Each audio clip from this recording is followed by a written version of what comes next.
నమస్తే, welcome to KK news. నేను శ్రీదేవి. జాతీయ ప్రజాస్వామ్య కూటమి అంటే నేషనల్ డెమోక్రటిక్ అలయన్సెస్.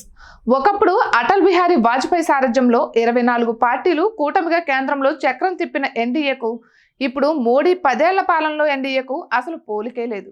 ఇప్పుడు ఎన్డీఏలో సింగిల్ సీట్ పార్టీలు తప్ప మరేమీ మిగలలేదు. తాజాగా ఎన్నికల ముందు కూటమిలో చేరిన తెలుగుదేశం, జనసేన మినహా ప్రస్తుతం ఎన్డీఏలో చెప్పుకోదగ్గ పార్టీ లేదని చెప్పడానికి ఇసుమంతైనా సందేహం అవసరం లేదు.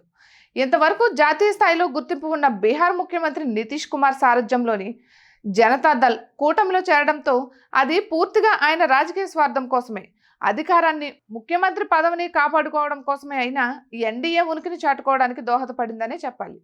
ఇక 2019 ఎన్నికల్లో Akali Dal, Shiv Sena, Paswan party, LJP, AIADMK, JD సహా Apna Dal, all Jharkhand students union వంటి మరికొన్ని చిన్న చితక పార్టీలు సహా మొత్తం 9 పార్టీలు కలిసి పోటీ చేశాయి. ఇక 2024 ఎన్నికలకు వచ్చేసరికి ఎన్డీఏ కూటమిలో ఆ చిన్న చితక పార్టీలలోని కొన్ని మాత్రమే మిగిలాయి. బీజేపీ సహజ మిత్ర పక్షాలుగా చెప్పుకున్న శివసేన, అకాలీదళ్ వంటి ప్రధాన ప్రాంతీయ పార్టీలు ఏవి ఎన్డీఏలో లేవు. పేరుకే ఎన్డీఏ, కానీ ఎన్డీఏలో ఉన్న పార్టీలు ఏవి రాజకీయంగా ప్రభావం చూపగలిగే పార్టీలు కాదు.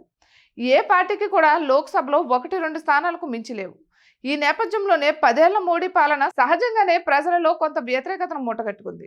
ముఖ్యంగా రైతులు, నిరుద్యోగులు మోడీ సర్కార్ పట్ల తీవ్ర ఆగ్రహంతో ఉన్నారు. ఈ ప్రమాదాన్ని గుర్తించిన బీజేపీ మళ్లీ ఎన్డీఏలో ప్రధాన ప్రాంతీయ పార్టీల ఆవశ్యకతను గుర్తించింది. ఈ క్రమంలోనే తెలుగుదేశం పార్టీని ఎన్డీఏ గూటికి చేర్చుకుంది. ఇప్పుడు ఎన్డీఏలో ఉన్న ప్రధాన పార్టీ అనేది ఏదైనా ఉందంటే అది తెలుగుదేశం పార్టీ మాత్రమే.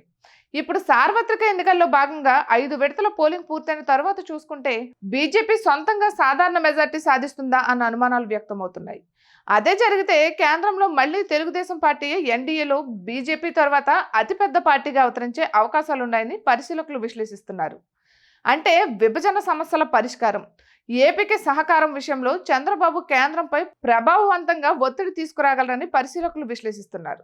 ఆయన మాటకి ఎక్కువ చెల్లుబాటు ఉంటుందని అంటున్నారు. ఇక ఇటువంటి మరెన్నో వీడియోస్ కోసం కేకే న్యూస్ తెలుగు ఛానల్ని సబ్స్క్రైబ్ చేసుకోండి.